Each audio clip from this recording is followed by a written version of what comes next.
ब्रह्मानन्दं परमसुखदं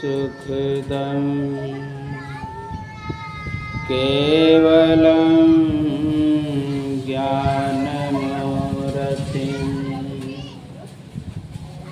द्वन्द्वातीतं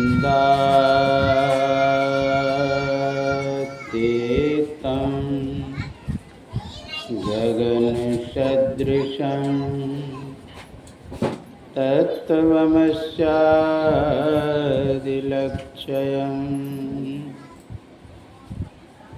एकं नित्यं विमलमचलं सर्वसाक्षिधिभूतं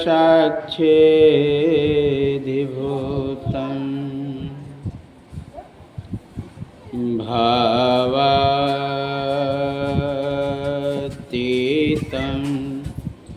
त्रिगुणरहितं सद्गुरुं तं नमामि सद्गुरुं तं नमामि।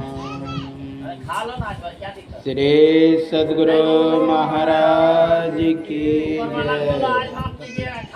श्री सद्गुरु महाराज की जय। श्री सद्गुरु महाराज की जय। सर्वत्र रूप में विराजमान आराध्य देव को कोटि से नमन। व्यक्त रूप में यत्र तत्र अन्यत्र विराजमान संत जन, विज्ञजन, सज्जन वृंदा, माता एवं धर्मशिला भक्तिमती बहनों के अंतस्थ विराजमान परमात्मा को मेरा नमन। अभी आप लोग यत्र तत्र से अंत्येष्टि संस्कार के उपलक्ष्य में एकत्र हुए हैं। आनंद बाबू का देहावसान हुआ है। आते हैं, आकर जाते हैं, ज्ञानियों के मन में क्षोभ नहीं, मूर्ख को नाच नचाता है। सब आते हैं और आकर के चले भी जाते हैं। ये जो परमात्मा का सिस्टम है, तंत्र है, व्यवस्था है आने जाने का, इससे सभी को गुजरना पड़ता है, चाहे आने का हो कि जाने का हो। गीता में भगवान कृष्ण कहते हैं, जातो ध्रुवस्य मृत्यु अध्रुवो जन्म मृतस्य च। जिसका जन्म हुआ है उसकी मृत्यु निश्चित है। इस सिस्टम का कोई उल्लंघन नहीं कर सकता, इस सिस्टम का कोई अनादर नहीं कर सकता,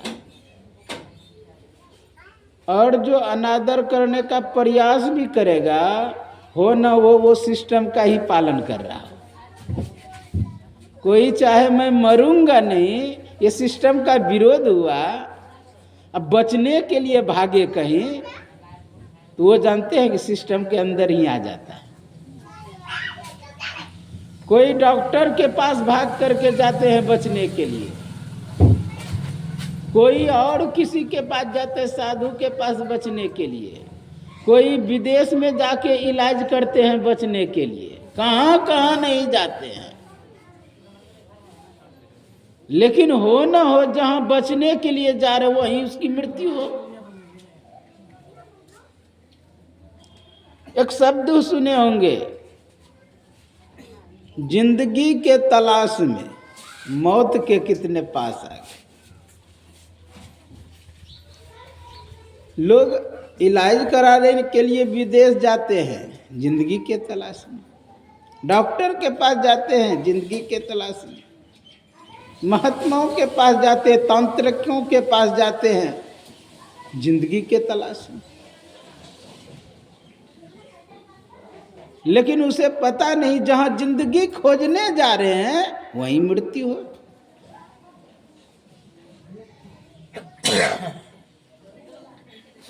जल में मछली फंसाने वाला एक जाल लगाता है।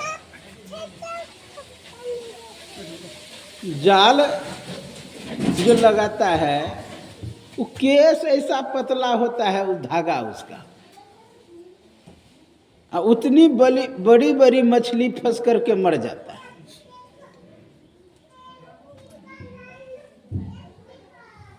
मैं कहलगांव पहाड़ी पर गया था, वो लगाया हुआ था। मैं सोचा कि इतना पतला में कि इतना बड़ी बड़ी मछली कैसे फंस जाती है। तो उसको मैं पूछा, ये इतना पतला लगाए हैं? तो कहता है कि ये बात जाल है, इसमें मछली फंसती है। तो मैं बोला कि तोड़ करके भाग नहीं जाते हैं? कहा वो जितना तोड़ने का प्रयास करता है वो उतना फंसते चला जाता है इसमें। संसार जाल महारण्य। कहा इसका गुण है, ये ज्यों ज्यों हिलाएगा ना बगल में पास जाके और उसी के पास दौड़ के चला जाएगा ये जाल। इसका नाम है करंट जाल। जाल का नाम करंट। और जब वो फंसता है ना, वो जितना छटपटाता है और उसमें उलझते चला जाता है। निकलने के कारण निकलने का प्रयास करता है, लेकिन उसी में और घुसते चला जाता है।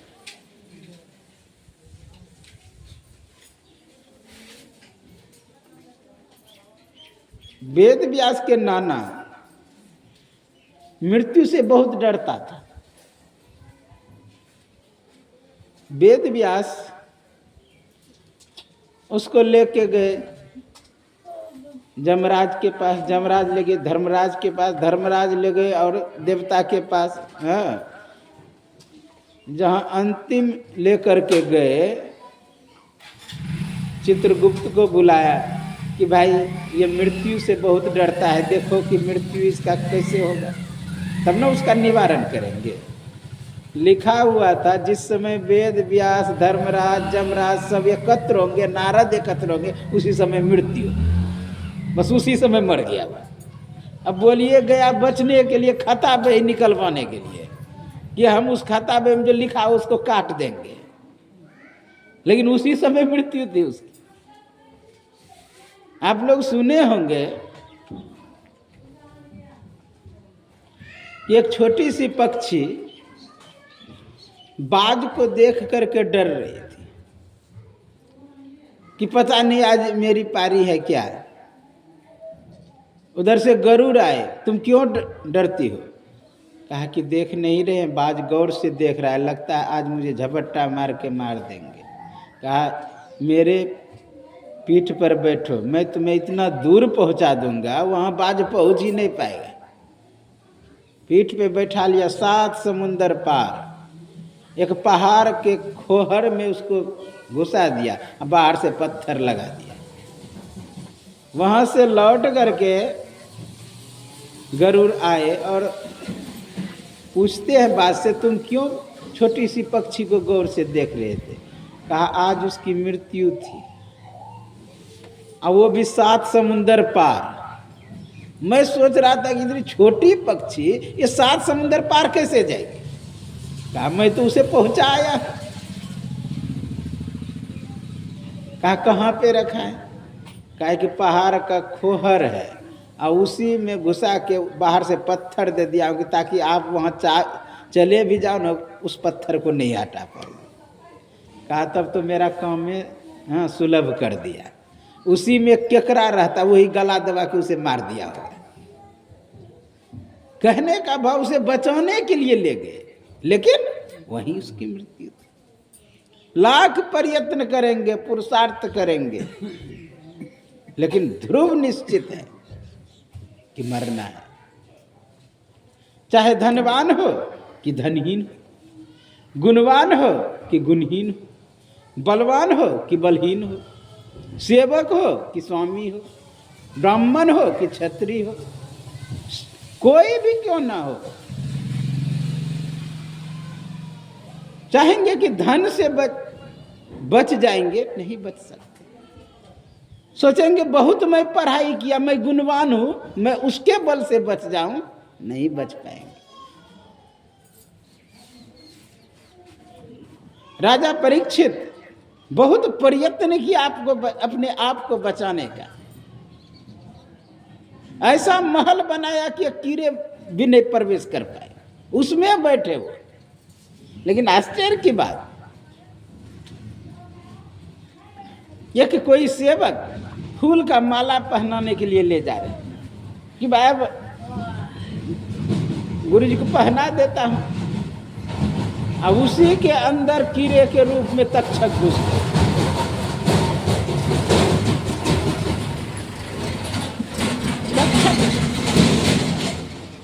अब वहां जाके अपने रूप में उसे डस लिया,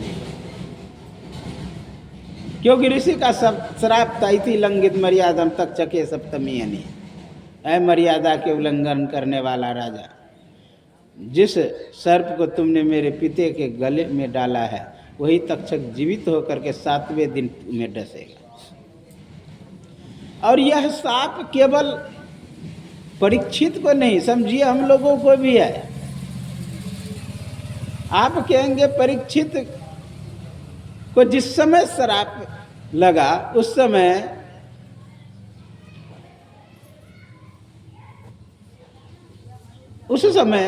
कलयुग प्रवेश हुआ था, क्योंकि राजा परीक्षित के माथे पर कलयुग सवार था, इसलिए उन्होंने वैसा व्यवहार ऋषियों के साथ किया। तो विचार करिए, क्या हम लोगों पर कलयुग सवार नहीं है? उस समय तो कलयुग का शुरुआत था, उसी ने रहने भी दिया था। एक कहावत है ना, जिस पत्तल में खाए उसी में छेद किए, वही रहने के लिए राजा परीक्षित दिए कलयुग को। कहा द्यूतम पानम स्त्री आसुनस चतुर्विधा, 4 जगह रहने का स्थान दिया, जहां जुआ खेलता हो, द्यूतम पानम जहां शराब पीता हो, जहां वेश्यागमन हो, जहां सोना हो, ऐसा जगह पर रहने का स्थान दिया।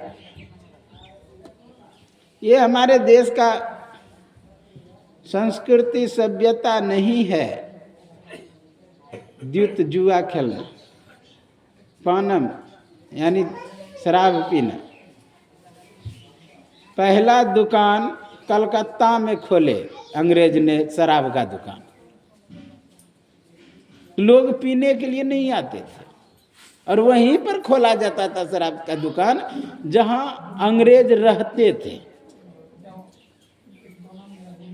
क्योंकि उन लोगों का आदत था, वो ठंडे मुल्क के थे, शरीर में कुछ हीट चाहिए, तो इसलिए शराब पीते थे।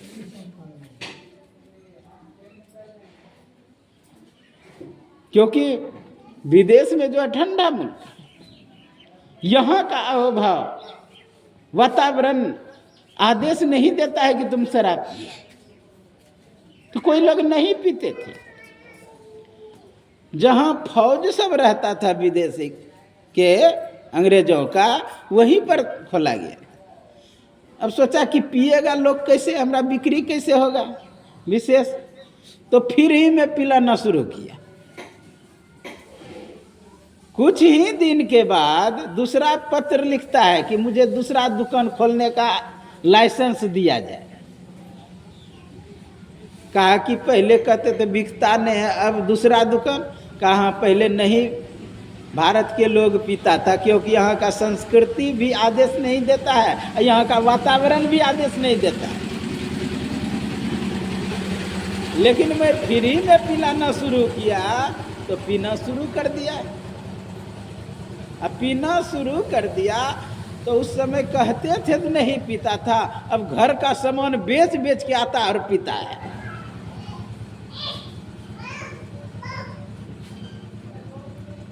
बहुत कम अंग्रेज गए तो शराब का दुकान थी, लेकिन अब देसी शराब का दुकान तो है ही, विदेशी शराब का भी दुकान और सरकारी शराब की दुकान। विचार करिए।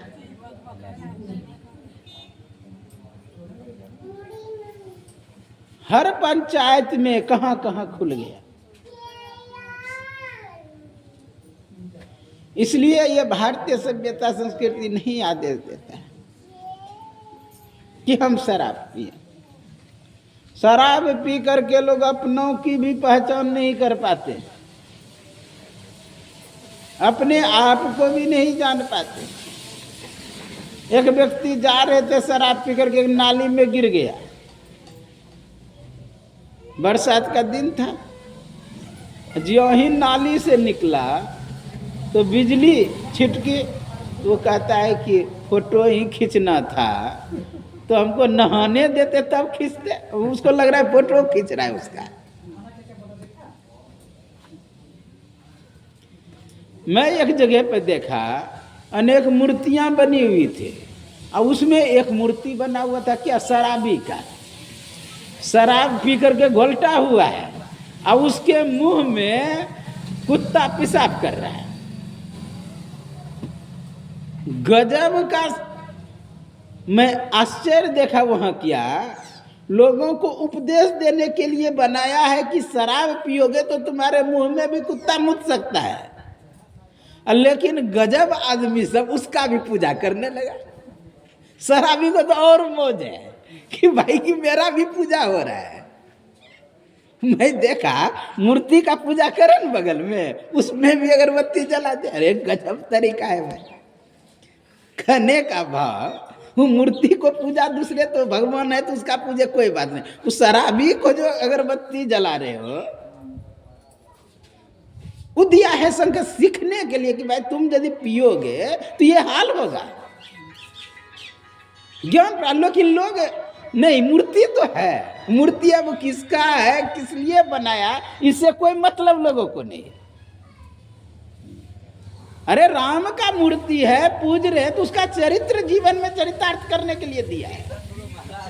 कृष्ण का जीवन अगर मूर्ति बनाया तो कृष्ण के जीवन का चरित्र करने के लिए, उन्होंने जो कहा उसको स्वीकार करने के लिए। लेकिन उस शराबी क्या कह रहा है आपको ये भी तो देखना पड़ेगा। अब आश्चर्य की बात तो तब लगता है कि वो जो शराबी कहीं भी घुलट जाएगा, कहीं भी कुछ बोल जाएगा, अपने को पहचान नहीं। एक व्यक्ति शराब पी करके जा रहे थे, एक भैंस से टकरा गया। कहता है बहन जी माफ करेंगे, वहां तक ठीक था।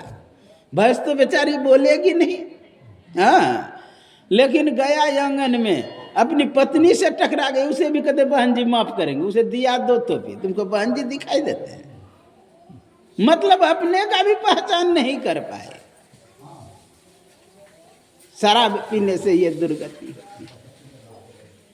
इसलिए द्वितम पानम, ये जो शराब पीना और चीज का नशा करना, ये सब खराब है। ये सब अच्छा नहीं है। भले बिहार में लिख दिया हो कि बिहार की जनता करे पुकार, बहुत सुंदर लिखा था एक बात, शराब मुक्त हो मेरा बिहार, ऐसा करके। अरे भाई शराब मुक्त नहीं, नशा मुक्त अगर हो जाता ना तब तो सब आ जाता। नशा में आ गया तन मद, मन मद, जाति मद, विद्या मद, गुनहो मद, राज मद, ये सब नशा है। मद तो बहुत भांति का, ताहिन जाने को तन मद। यानी इस नशा को अगर समाप्त कर देते हैं कि मैं बहुत बड़ा आदमी हूं, मैं धनवान हूं, मैं गुणवान हूं, मैं रूपवान हूं, यह सब नशा है। लोग नशा में चूर हो जाता है, बेहोशी में रहता है। हाँ तो हम तो इतना धनवान है, ये सब नशा है। तो तन मत, मन से भी कोई मजबूत होता है, ये नशा होता है। शरीर में दम नहीं, देखिएगा कैसे बात करेगा, ये मन का नशा है। तन मद, मन मद, जाति मद, कोई जाति से हाँ बड़े है तो नशा में कि मैं अमुक जाति का श्रेष्ठ। विद्या मत, विद्या का भी नशा होता है। कि मैं बहुत विद्वान हूं, पढ़ा लिखा हूं। यह सब नशा है। विद्या मद और गुणों मद, राज मद। कोई राजा था पे धनवान, वही लिखता बिहार का जनता करे पुकार, नशा मुक्त हो मेरा बिहार। वो शराब मुक्त नहीं, नशा मुक्त रहता है, अति उत्तम होता है। और कानून लागू करना राज्य का काम है, नहीं करे खाली नियम बना दे तो कौन फायदा? वह ठीक नहीं है। इसलिए इन सभी चीज का त्याग करना चाहिए। किसी भी प्रकार का नशा दिया है, नशा नस धातु से बना है और नाश करना अर्थ में होता है। एक बापू, आसाराम बापू एक पुस्तक लिखे थे नशा के संबंध में, बहुत सुंदर। उसमें एक कमल फूल दिया था, उस पर सांप लिपटा हुआ, अगर नशा करेंगे तो। कितना समाज को परिवर्तन करने का उन्होंने प्रयास किया। लेकिन आप जानते हैं आज साजिश के तहत वो जेल में है। साजिश कहा जाएगा, अभी सब खुल रहा है केस। क्यों ऐसा? बड़े बड़े ईसाई मशीनरी को हिला के रख दिया था उसने, बड़े बड़े इस्लामिक को हिला के रख दिया था। और बड़ा साजिश होता है। साधारण सी बात, दूसरे को मैं क्या, मैं अपना बगा हूं गांव में रह के, थोड़ा सा आप मुखिया के विरोध में बोल दीजिए, हाँ, जबकि बोलने का अधिकार सबको है, विरोध करने का अधिकार सबको है। थोड़ा सा बोल दीजिए, आप पे क्या क्या नहीं साजिश कर देगा। तो विचार करिए, जहां सरकार बदलने की बात हो जाए उनके बोलने से, तो उस पर कितना लगता होगा कौन सब। और ये जो मीडिया कहा जाता है, मीडिया भी पैसा लेकर के इधर उधर बात बोलने लगता है। जानते हैं 80% फंडिंग मीडिया का ईसाई मिशनरी से होता है, इस्लामिक मिशनरी से होता है। अब उसके पक्ष से बोलेगा। आप जानते हैं सबसे पहला धर्म परिवर्तन को रोकने का प्रयास किया था आसाराम बापू। बहुत बड़े बड़े जंगल में जाकर के आदिवासी क्षेत्र में फ्री में कम्बल देना, फ्री में दवाई देना, सब चीज देना, प्रेम देना, ये सब उनको अच्छा नहीं लगा और बहुत बड़ा साजिश चला। जानते अभी 10 वकील 10 मीडिया कोर्ट का चक्कर काट रहा है उसी के केस में। 10 मीडिया, बोलिए, इतना इतना मीडिया जो विरोध में छाप रहा था अभी कोर्ट में चक्कर काट रहा है। दूसरा पत्रकार ने पूछा कि आप तो मीडिया है, आप कैसे? मुंह सर झुका करके आगे चल गया।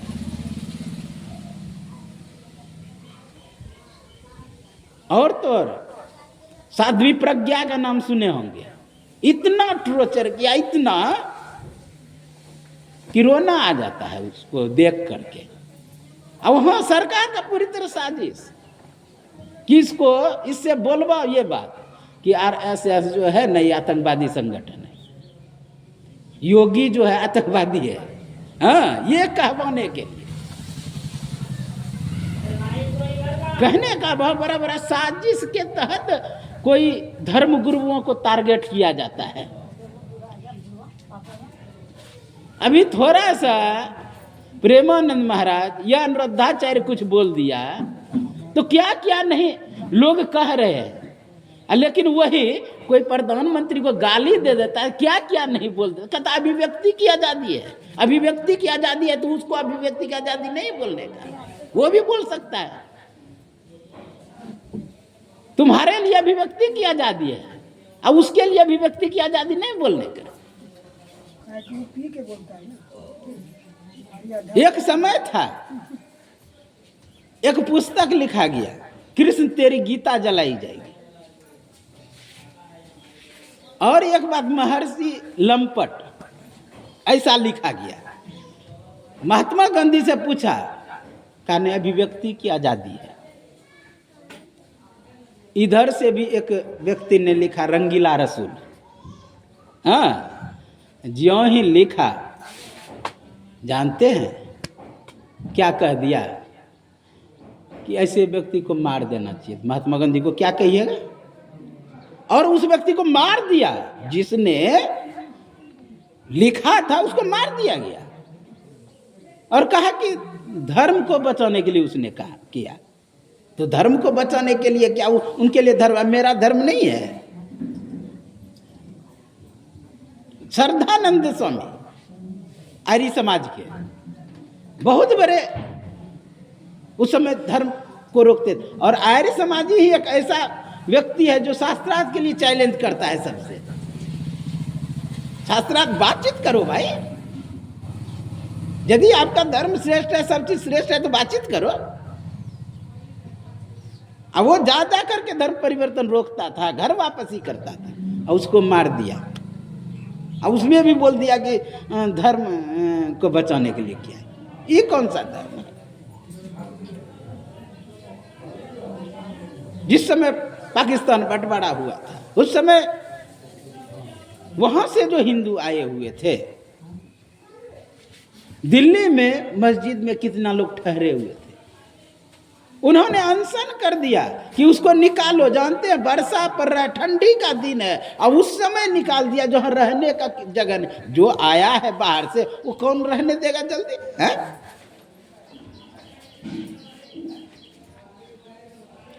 यहां का लोग गया तो वहां के हिंदू के घर में रहने लगा, लेकिन वहां का आदमी आया तो यहां पर कहीं जगह नहीं। नियम होना चाहिए कि वहां के घर अगर उनके कब्जा में हुआ तो यहाँ का घर वहां से जो आया उनके कब्जा में होना चाहिए, लेकिन नहीं, वक्फ बोर्ड बना दिया। हाँ, मतलब वहां भी लिया छीन करके। समझिए, हिंदू का जो जमीन लिया तो वो तो छीन करके लिया गया वहां, तब इसका मतलब तो मैं उधर नहीं जाना चाहता। कहने का भाव, हमारी सभ्यता संस्कृति जो आदेश दे उस पर चलना चाहिए। स्वधर्मम निधनम श्रेय पर धर्मा भयावा। अपना धर्म श्रेष्ठ है तो अपने धर्म में चलना चाहिए। अपना धर्म कहता है कि संस्कार जो आती है वह सत्संग से। इसलिए सत्संग लागी रहो रे भाई, तेरी बिगड़ी बात बन। सभी को मरना है, और कहेंगे कि मरना है सबको पता है, लेकिन कब मरना है ये पता नहीं है। लेकिन ये भी पता है 7 दिन के अंदर ही मरना है, चाहे सोमवार हो कि मंगल हो कि बुध हो बृहस्पति हो या शुक्र शनिचर। मरना तो है 7 दिन के अंदर। सांप जो लगा है वो 7 दिन आप ही लोग, उन्हीं लोगों को थोड़े, केवल राजा परीक्षित को, हम लोगों को भी। इसलिए वो तो ज्ञानी थे, ज्ञानियों के मन में क्षोभ नहीं। ज्ञानी क्या करता है, यदि पता लगता है कि मरने वाले हैं तो वो अपना व्यवस्था करने लगते हैं। लेकिन ये अज्ञानी लोग जो होते हैं, इनको कोई मतलब ही नहीं है। वो तो कहेंगे कि जो ज्ञानी है आज करे सो कल कर, कल करे सो परसों, क्योंकि समय बचा है बरसों। लेकिन ज्ञानी कहेगा कल करे सो आज कर, आज करे सो अब, पल में प्रलय होएगा, बहुरी करोगे कब। 7 दिन का श्राप नहीं, आशीर्वाद था। 7 दिन के लिए आशीर्वाद था राजा परीक्षित को, श्राप नहीं। क्यों? कि 7 दिन तो निश्चित हो गया कि हम जिंदा रहेंगे। लोगों को तो पल पल, क्षण क्षण पल पल समय सिरावे, नर तन दुर्लभ फिर नहीं पावे। दिन बीतत जावे आयु खुटावे, भजो भजो पर। बीतते जा रहे समय, आयु जाते जा रहे। यह न समझें कि हम 5 साल का या 10 साल का हो गए तो 10 साल बड़े हो गए, 10 साल छोटे हो गए यार, 10 साल छोटे हो गए, क्योंकि बीतता चला जाए। इसलिए कहा सांस सांस में नाम सुमर लो, अवधि घटे तन की। तन की अवधि घटते जा रहे, बढ़ते नहीं जा रहे। कोई 2 वर्ष होकर के मर जाता है, कोई 1 वर्ष में मर जाता है, कोई गर्भ में ही मर जाता है।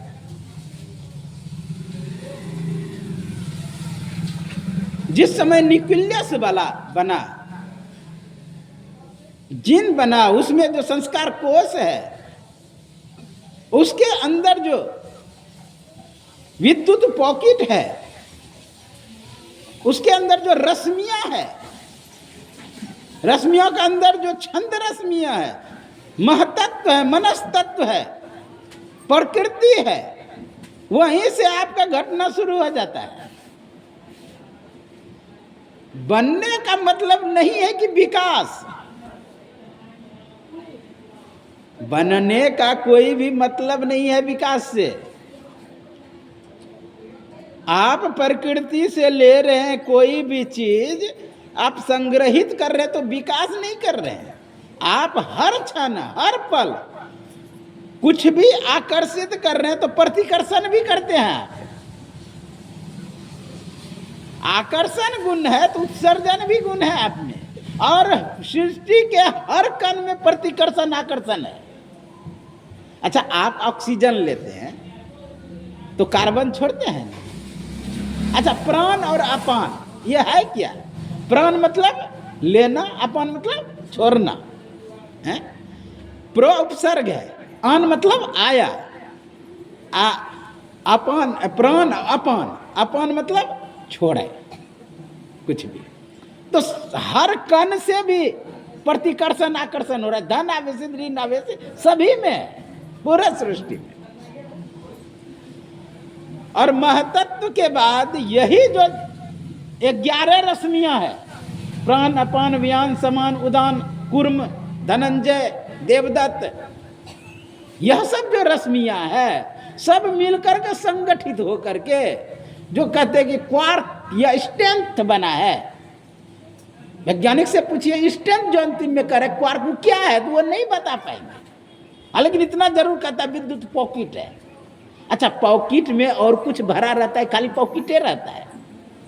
जब पॉकेट का ही उसे पता नहीं है, विद्युत पॉकेट है, अंदर में कितना रश्मियां भरा हुआ। रश्मियां क्या हो? रश्मियां से ही रोशनी बना है। रस्सी समझते हैं? रस्सी, रस्सी समझ रहे? डोरी जो होता है वो किससे बनता है? आप देखे होंगे खेत में होता है जो सन भी कहता है उसको, उसमें जो सबसे पतला धागा सब है, वो जो गुच्छा होता है वही रस्सी बनता है। रश्मि क्या है? वो सभी प्रकाश के जो रेखा जैसे चल रहा है उसका जो गुच्छा है वो रश्मि। और गुच्छा है तो इसका मतलब बीच में भी स्ट्रेंथ खाली है। तो मैं कह रहा था कि वहां तक प्रभावित होता है, अंदर तक संस्कार को, अंदर तक प्रभाव पड़ता है। जब सत्संग करेंगे तो अंदर परिवर्तन होता है, बदलाव होता है। इसलिए शरीर छूटना निश्चित है, लेकिन हम लोगों को चाहिए कि हम कुछ अपने आप को बनावें, वैसे सिस्टम में लाएं। एक बार जय घोष करें, बोलिए श्री सद्गुरु महाराज की जय, श्री सद्गुरु महाराज की जय, श्री सद्गुरु महाराज की जय। तो जो भी आए हैं जाना है, लेकिन ऐसा अपने आप को बना लें, ज्ञानी बना लें, ज्ञानी के तरह जाएं तो ज्ञानियों के मन में क्षोभ नहीं, मूर्ख को नाच नचाता है। ज्ञानी के अंदर क्षोभ नहीं होता है, सुख दुख का में विचलित नहीं होता है, उसके अंदर रिएक्शन नहीं होता है। वह होगा कैसे? यह ध्यान भजन से। अभी आप लोग पाठ में सुन रहे थे, मुक्ति पाने के लिए ज्ञान और योग की जरूरत है। योगहीनम कथम ज्ञान मोक्षदम भवति योगो इति ज्ञान न क्षम मोक्ष करना। ज्ञानहीन मनुष्य योग को नहीं प्राप्त है, योगहीन मनुष्य ज्ञान को नहीं प्राप्त है। अब ज्ञान कहने का मतलब ही क्या है? कि हमें कहीं जाना है, उस मार्ग का ज्ञान। हमें कहीं जाना है, जिसके यहां जाना है उसका नाम रूप का ज्ञान। लेकिन परमात्मा अरूप है, अनाम है। तो संतों से जानेंगे कि उस मार्ग में कैसे जाना है। जब नाम और रूप नहीं है तो क्या कहेंगे? नाम रूप की आवश्यकता नहीं है। क्योंकि हम संसार में जो है नाम और रूप में है।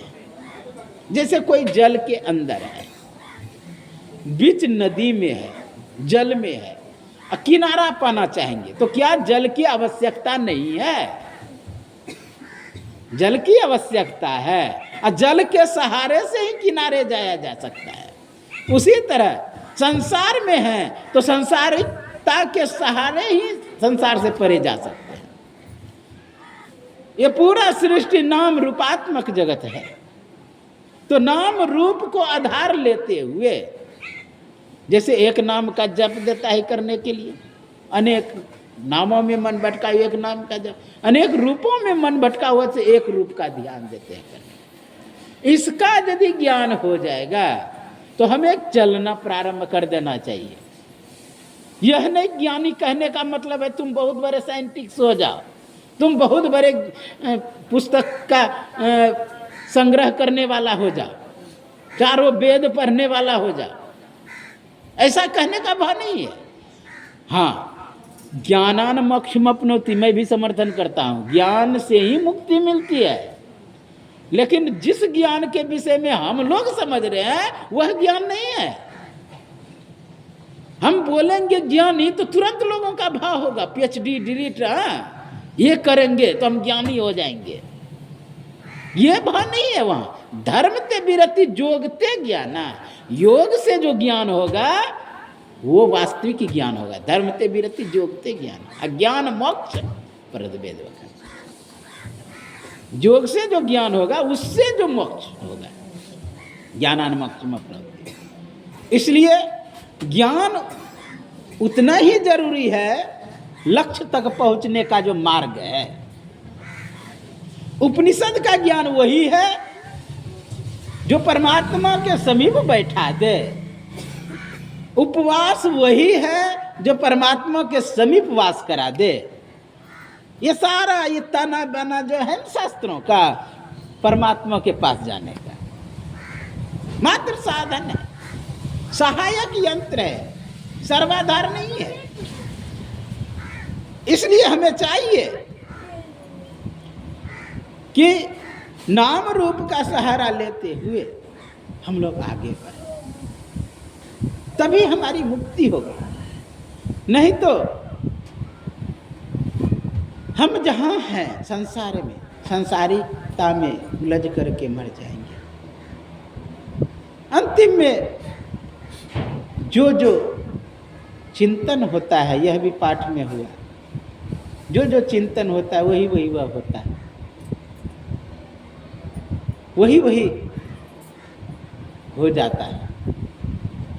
देहावसान समय चित्ते यद्यादि भावे तत्तदेव भविज्जीव इत्येव जन्म कारण।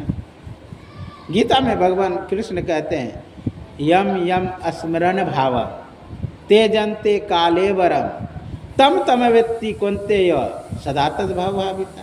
जो जो स्मरण करता है, यम यम स्मरण तेजंते काले वरम, शरीर का त्याग करता है, तम तमेवेत्ति कौन्तेय, वही वह होता है, क्योंकि सदा तद्भाव भाविता, वो उसी भाव से भावित रहता है। इसलिए भगवान कृष्ण ने कहा तस्मात् सर्वेषु कालेषु मामे स्मरण युद्ध च, हे अर्जुन मेरा स्मरण भी करो और युद्ध भी करो। कहने का भाव हर क्षण हर पल भगवान का स्मरण करा, ताकि शरीर छूटने वक्त भगवान याद आ जाए, भगवान का स्मरण। चित्त में दूसरा स्थान नहीं बना ले उस समय। अगर कोई दूसरा स्थान बना लिया चित्त में तो वही आप हो जाएंगे। चित्त में जो रूप रस गंध स्पर्श जो भाव आ गया, आप उसी के अनुकूल शरीर आपका मिलेगा, निश्चित है।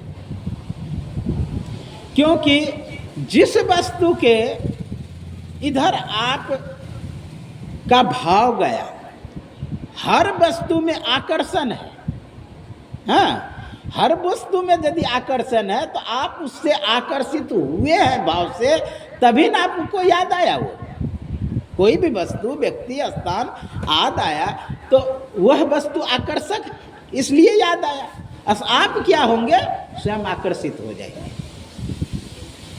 हाँ, कोई अगर संत हो जाते हैं वो आकर्षित नहीं होते हैं, कोई साधक हैं वह आकर्षित नहीं होते हैं, लेकिन हर व्यक्ति आकर्षित हो जाता है।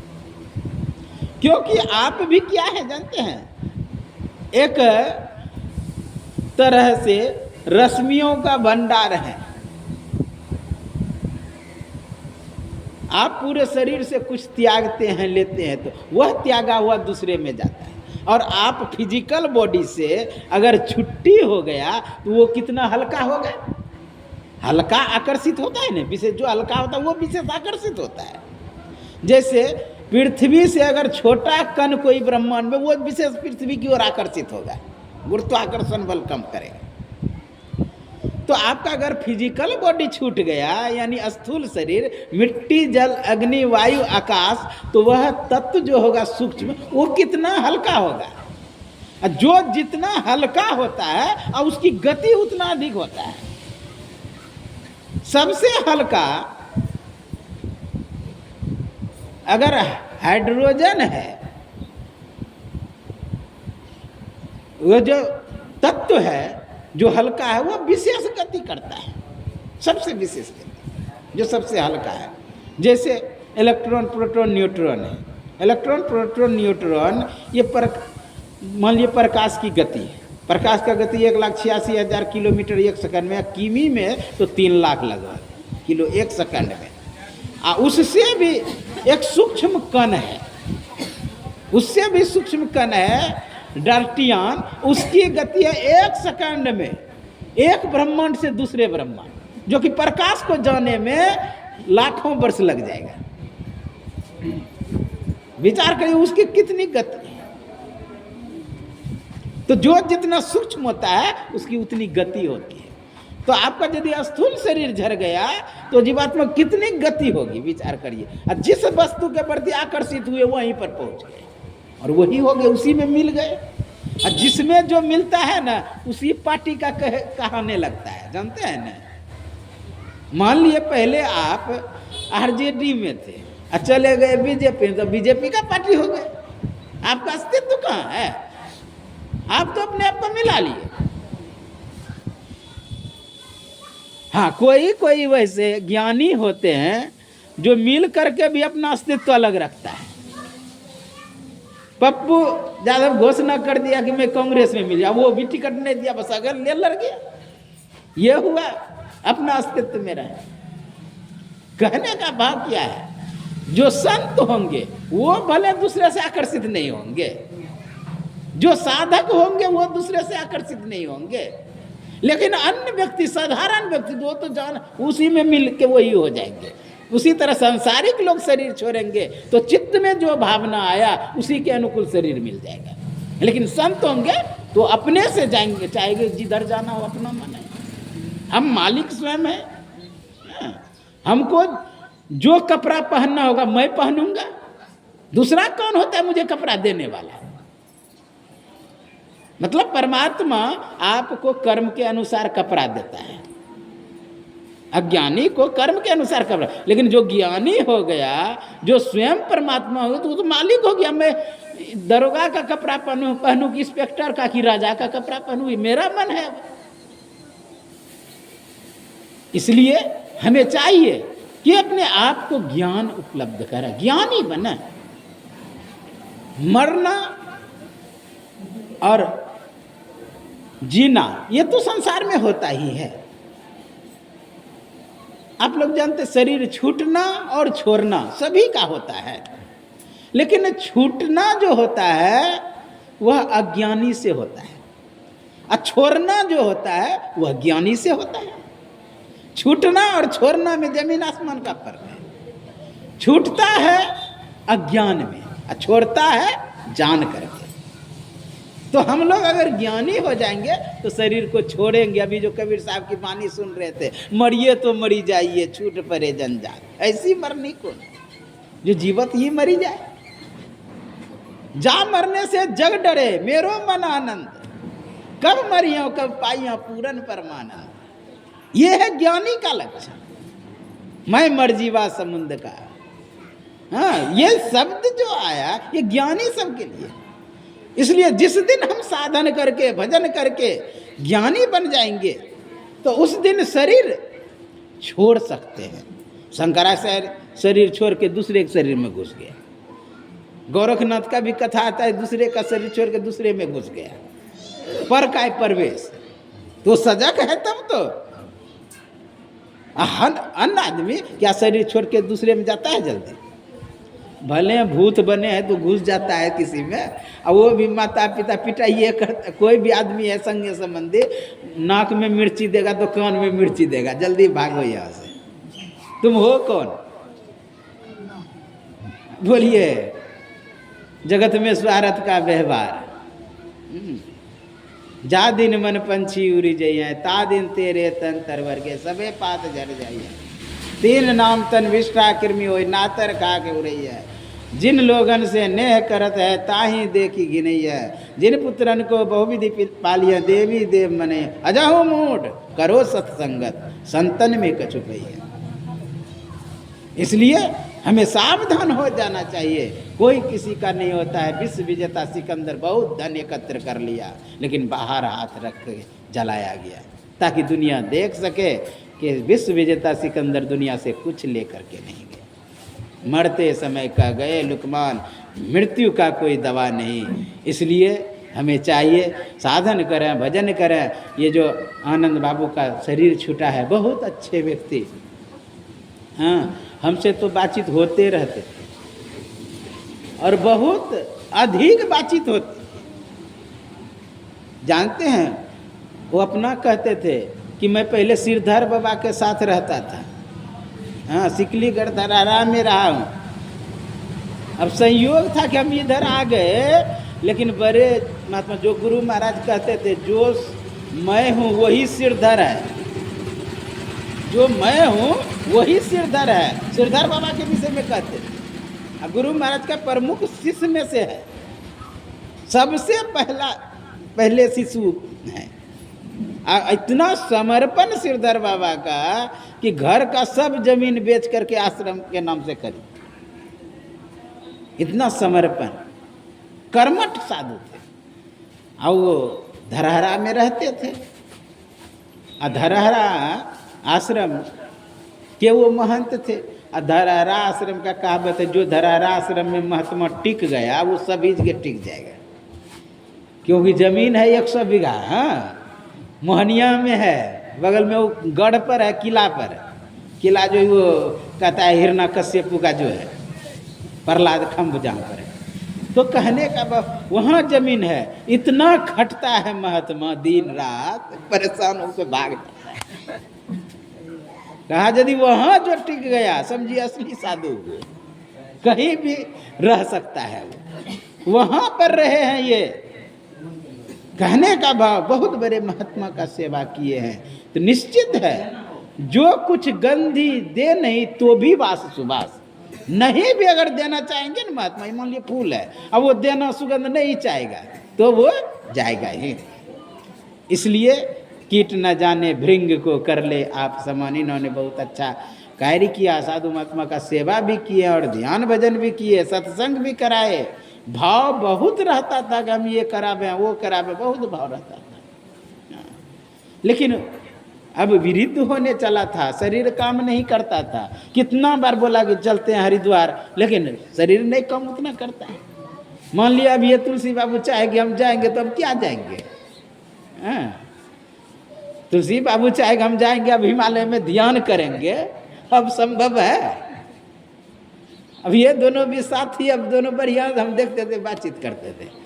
कहने का भाव है कि हम लोगों को शरीर रहते कौन को जाने कल की जगत में खबर नहीं कल की। गुरु महाराज बोले, कबीर साहब की वाणी अंतिम में गाय शरीर छोड़ने के समय, सुकृत कर ले नाम सुमर ले को जाने कल की जगत में खबर नहीं कल की। हम लोगों को सजग हो जाना चाहिए, यही आपके सेवा में कहा।